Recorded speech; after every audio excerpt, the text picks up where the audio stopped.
Hi, my name is Bob Dwyer. I'm a member of the Massachusetts Liberty Preservation Association. We're a group of concerned citizens of Massachusetts that are trying to protect the liberties based on the constitutional principles that our founding fathers laid down for us over 200 years ago. Today I'm here to talk to you about a very serious issue that's coming up this fall is the pandemic hype that we've all been seeing on the news about the swine flu. What I'm here to talk to you about is specifically a bill that passed the Senate back in April, and the bill number is Senate Bill S2028, and it deals with a pandemic preparedness, which would be the bill gives the power of the governor to declare a state of emergency. And he gives the authority over to a health commissioner, an appointed position, and what it allows him to do is to identify portions of the population that he sees that would need to be vaccinated or quarantined. And what it does is it allows for forced vaccinations. The authorities could come to your house, say, we feel that you need to get one of these swine flu vaccines, and if you refuse to take the vaccine, they can take you out of your property, quarantine you in an undisclosed location, seize your property, search through all your property, and even if they decide that it's a health risk, public health risk, they can destroy your property. And there's absolutely no mention for compensation once they've destroyed or taken any part of your property. They can also put you in prison for up to 6 months with up to $1,000 a day fine. This is a very bad piece of legislation. I think if you just think it through, the people that are going to be forced to apply this plan, if you go to MassCop's website, there's a lot of them that say that this is really a bad plan. The police don't want to have to go into people's homes. Some people are going to fight this. Some people are even going to apply the Second Amendment to protect their property. So this is a really bad situation. As we just to go back to the source of this bill was sponsored and introduced by Senator Richard T. Moore from the Worcester, Norfolk district.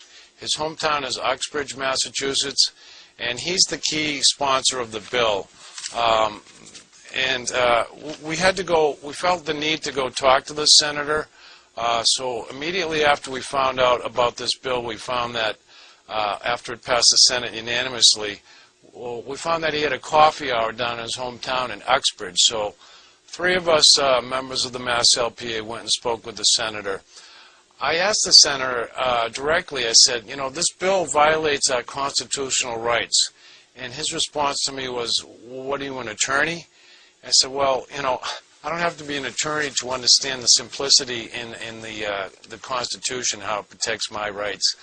And then he turned back to me and I said, well, Senator, didn't you take an oath to defend the Constitution?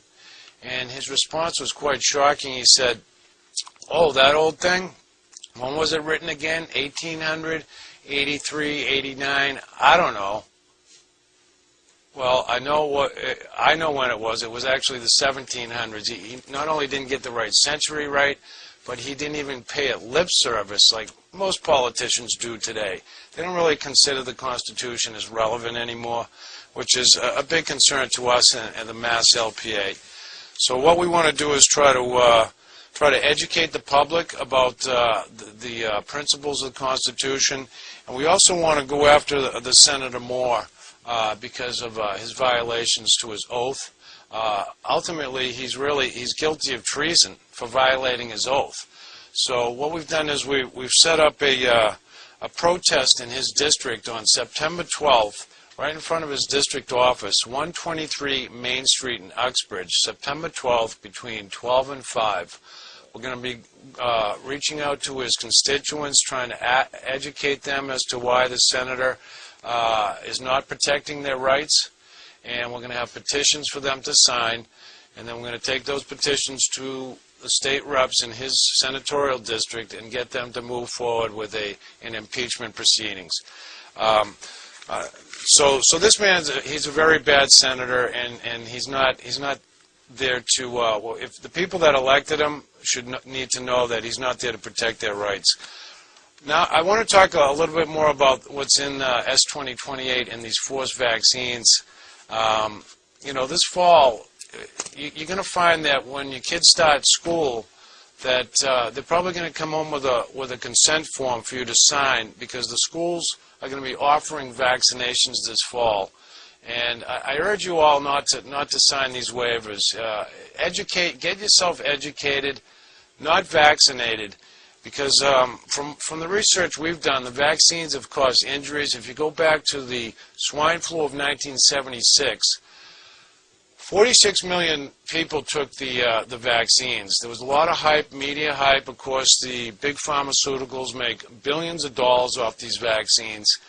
Only one person died from the swine flu in 76, yet 25 people died from the vaccine injuries.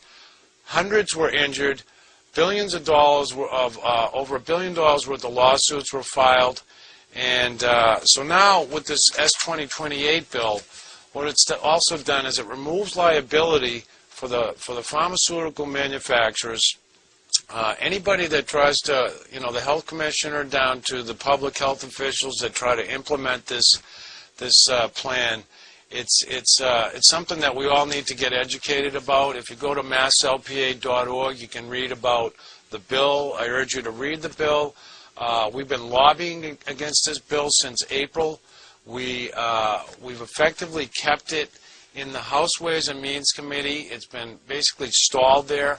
What we want to do is get you to call your state reps, tell them, look, I'm really against forced vaccinations. I'd really like to decide what I put in my own body. I don't want some government agent telling me that I need to take a vaccine. And through further research, you'll find that there's a lot of toxins in these vaccines, very questionable ingredients.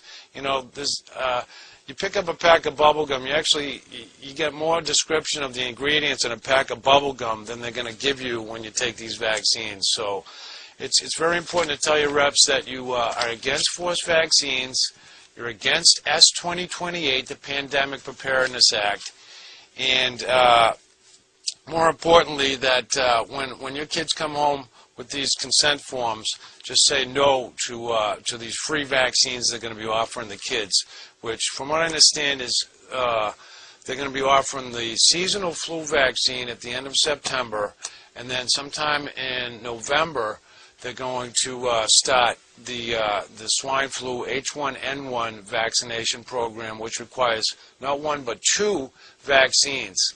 And they haven't tested thoroughly this new strain of virus. They say it's a brand new strain of virus, never been seen in the human population before. So they're rapidly trying to produce a vaccine that they're going to have on the market for this fall, and it's been untested. Not to mention, if they're going to combine it with this seasonal flu vaccine and this new H1N1 two-shot vaccine, you can only imagine that the complications that could arise. So I urge you to visit masslpa.org, read about the forced vaccines. The website is loaded with information. If you like what we're doing, sign on as a member. You'll get our newsletters, and even if you feel like it's such an important issue that you can't really get involved with it, but you have some money you want to donate to our cause, because we're aggressively fighting this legislation and trying to educate the public on the dangers of vaccines. So thank you for your time.